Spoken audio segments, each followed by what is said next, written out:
YTBC student. Now, that is the youngest,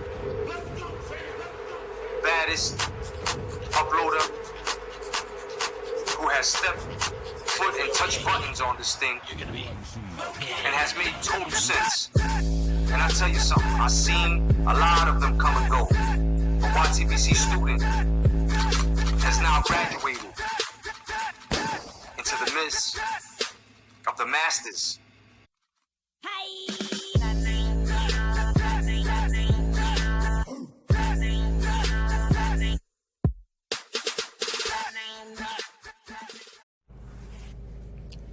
What up, everybody who talks boxing, comments about boxing, and makes boxing videos. So, we had a pretty interesting fight weekend. Very interesting. Povetkin gets busted for another banned substance and gets another opponent last minute because Berman Stivyrn, who also himself tested positive for a banned substance leading up to this fight, was not willing to fight Povetkin, and knocks out Duahupus, who is a common opponent with Deontay Wilder. I give no credit, really. I mean, it is what it is. He got popped and got popped again. And, you know, I really think Povetkin should be banned. Like, really. Like, for life. You know, I kind of kept, you know, I spoke out a little bit when the Maldonian thing happened. But I didn't, like, really press the issue. I mean, it was a banned substance. And, you know, I can understand why some people would kind of defend it, you know, with some of the information that come out about the drug. But me, I was just like, you know what? I'm not a licensed physician. I've never juiced. I don't know anything about any of this stuff. So I was just like, you know what? I'm just going to leave it alone. Fact of the matter is, he had a banned substance found in the system, and I can't, you know, I don't feel Deontay Wilder could be blamed for it, and that's all. I'm going to leave it at that. But then with this happening, he gets busted again. It's not like he got busted years later. Like, he got busted again.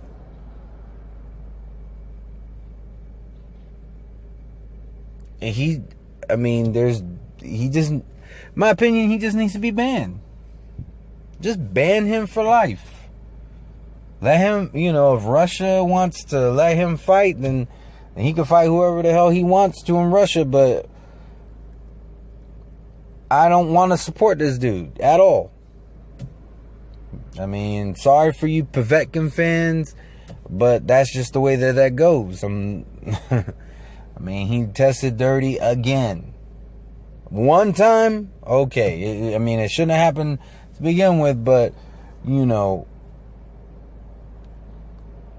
whatever. But 2 times, that quick, nah. I ain't defending nothing. So that's how I feel about the whole Povetkin situation. Now, let's go ahead and talk about Bernard Hopkins. So, with the Bernard Hopkins situation, first off, I want to give a big shout out to Zone 6. He's been doing these videos about giving fighters full credit regardless of the stage that an opponent is in their career. He makes some very compelling points. And it's funny that he was doing this, and then this fight with Bernard Hopkins happened with Joe Smith Jr. I give Joe Smith Jr. the full credit. I don't feel bad for Hopkins. Hopkins and Roy Jones Jr. need to call it quits. See, if you just listen to Hopkins and some of these interviews leading up to the fight, I forget what fight it was. There was a fight that I watched where he was commentating on it.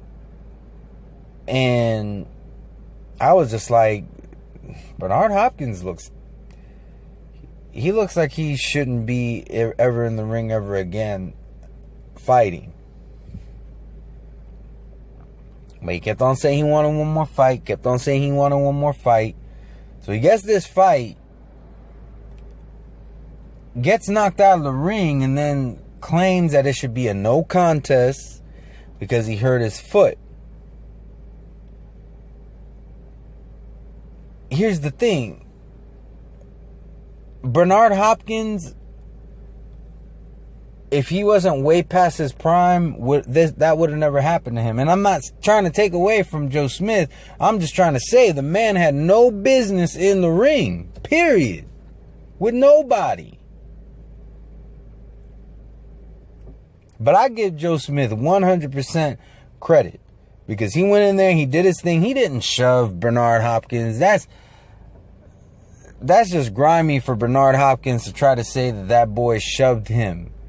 You can look at the video and clearly see that boy was landing punches on him and when he went out of the ring.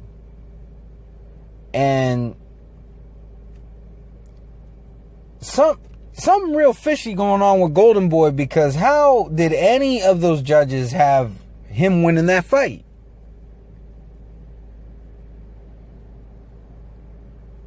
You couldn't give him no more than 2 rounds.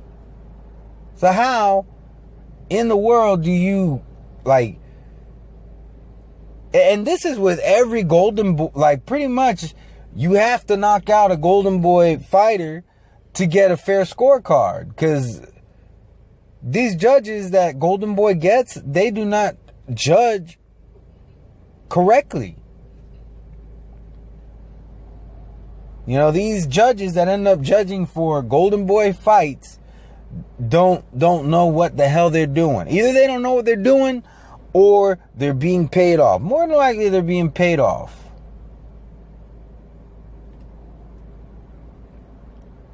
So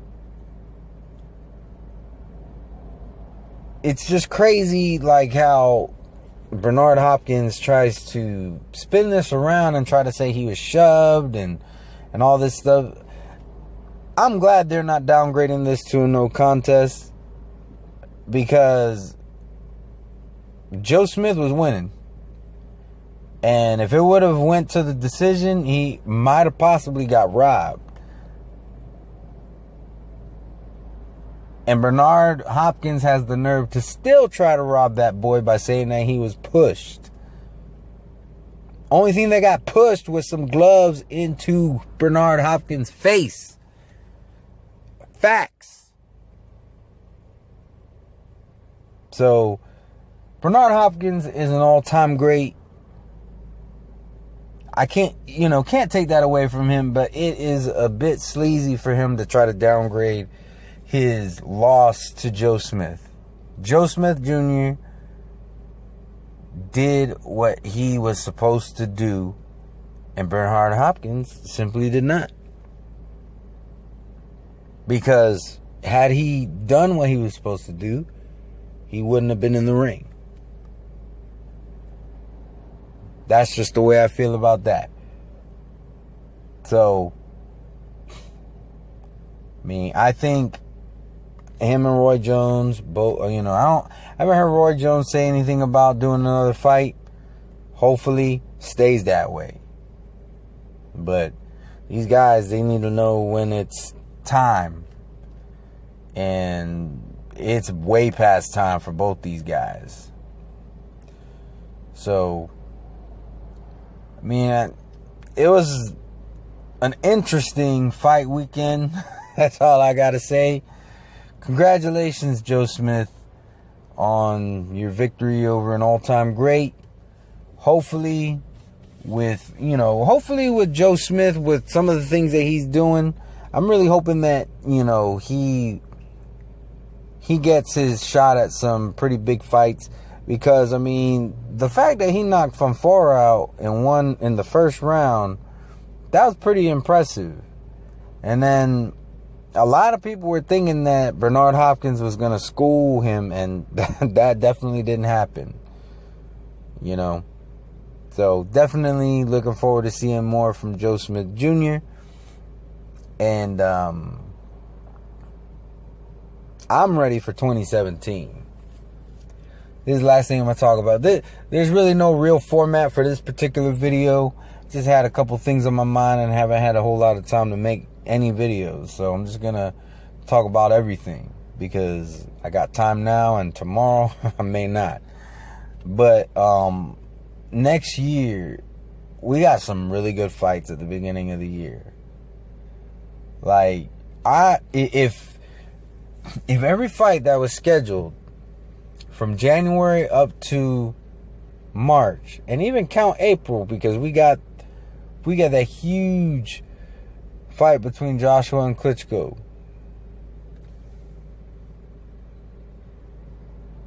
I think that if all those were to happen without a hitch, because we all know what tends to happen, we tend to get let down. But if we don't get let down in this first quarter of 2017, in my opinion, the first quarter will be better than 2016 as a whole. I mean, there are some just really good fights. The fights that I'm really hyped for, and I'll be talking about them in the, leading up to the fight, but I'm just going to briefly mention them, is, Triple G versus Danny Jacobs. So I'm very, very excited that they were able to make that fight. And, I just can't wait till it happens. Thurman versus Garcia. That's another one that I cannot wait. I am hoping that Thurman takes that artificial O away from Danny Garcia. And then another fight that I'm actually really excited about is David Haye versus Tony Bellew. Tony Bellew, I like him. And I know he's not expected to win that fight, but I hope he does. I hope he pulls off an upset. And I think he has the ability to do so. Tony Bellew is not a pushover. And I really like his personality. And the reason why is because he seems real. And what I mean by real is that just watch some of his interviews, and he knows he doesn't have the best image, but you'll see where he talked about Anthony Joshua after he beat Molina, and he was saying that he thinks Anthony Joshua is leading, gonna be a top dog in the heavyweight division, that he's just leading the way. And he was saying that he doesn't have a problem with his kids looking up to Anthony Joshua, that's the kind of role model that he wants for his children, and he mentioned that he knows that he doesn't have the best